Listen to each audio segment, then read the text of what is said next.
ಇದೇ ಬರುವ 30ನೇ ತಾರೀಕು ಜಯನಗರದ ಶಾಲಿನಿ ಮೈದಾನದ 5ನೇ ಬ್ಲಾಕ್ನಲ್ಲಿ ಟೈಲರ್ಸ್ ರವರ ಬೃಹತ್ ಸಮಾವೇಶ ನಡೆಯಲಿದೆ. ಈ ಒಂದು ಸಮಾವೇಶದಲ್ಲಿ ಹೆಚ್ಚು ಕಡಿಮೆ 30ರಿಂದ 50 ಸಾವಿರ ಟೈಲರ್ಸ್ ಬಾಂಧವರನ್ನು ಒಟ್ಟುಗೂಡಿಸುವ ಒಂದು ನಿರೀಕ್ಷೆ ಇದೆ.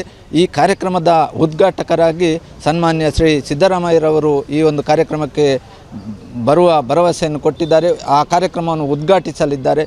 ಅವರು ಆ ದಿನ ಉದ್ಘಾಟಿಸಿದ ಒಂದು ಜ್ಯೋತಿಯು ಇಡೀ ಕರ್ನಾಟಕ ರಾಜ್ಯದ ಟೈಲರ್ಸ್ನವರ ಮನೆಯಲ್ಲಿ ಬೆಳಗಬೇಕೆನ್ನುವ ಒಂದು ನಮ್ಮ ಉದ್ದೇಶವನ್ನು ಇಟ್ಟುಕೊಂಡು ಈ ಒಂದು ಕಾರ್ಯಕ್ರಮವನ್ನು ಬಹಳ ಯಶಸ್ವಿಯಾಗಿ ನಡೆಸಿಕೊಡ್ಬೇಕೆನ್ನುವ ಉದ್ದೇಶವನ್ನು ಇಟ್ಟುಕೊಂಡಿದ್ದೇವೆ.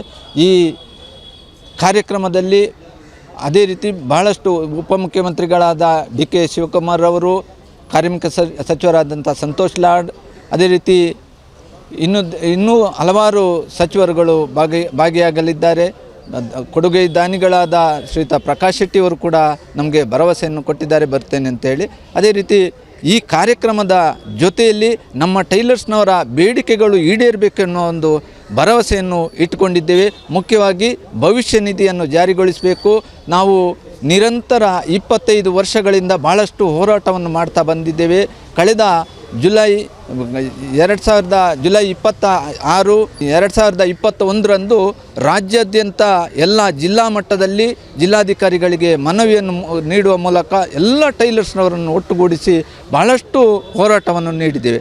ಆದರೂ ಕೂಡ ನಮಗೆ ಬಹಳ ಒಂದು ತುಂಬು ಭರವಸೆಯನ್ನು ನೀಡಿ ನಮ್ಮನ್ನು ಹುರಿದುಂಬಿಸಿದೆ ಅಷ್ಟೇ ಹೊರತು ಇದುವರೆಗೆ ಯಾವುದೇ ಸರ್ಕಾರ ನಮಗೆ ಯಾವುದೇ ಭರವಸೆಗಳನ್ನು ನೀಡಿದ್ದಾರೆ ಅಷ್ಟೇ, ಬೇಡಿಕೆಗಳನ್ನು ಈಡೇರಿಸಲಿಲ್ಲ.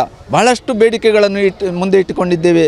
ನಮಗೆ ಮಹಿಳೆಯರಿಗೆ ಬೇಕಾಗುವಂಥ ಹೆರಿಗೆ ಭತ್ಯೆ, ಅದೇ ರೀತಿ ಮನೆ ಕಟ್ಟಲು ಸಾಲ ಸೌಲಭ್ಯ, ಮುಖ್ಯವಾಗಿ ನಮ್ಮ ಟೈಲರ್ಸ್ ಬಾಂಧವರಿಗೆ ESI ಅಂದರೆ ಆರೋಗ್ಯ ವಿಮೆಯನ್ನು ಜಾರಿ ಮಾಡಬೇಕು, ಭವಿಷ್ಯ ನಿಧಿಯನ್ನು ಜಾರಿ ಮಾಡಬೇಕು, ಪ್ರತ್ಯೇಕವಾಗಿ ನಿಗಮ ಮಂಡಳಿಯನ್ನು ಕೊಡಬೇಕೆನ್ನುವ ಒಂದು ಬೇಡಿಕೆಯನ್ನು ಇಟ್ಟಿದೆ.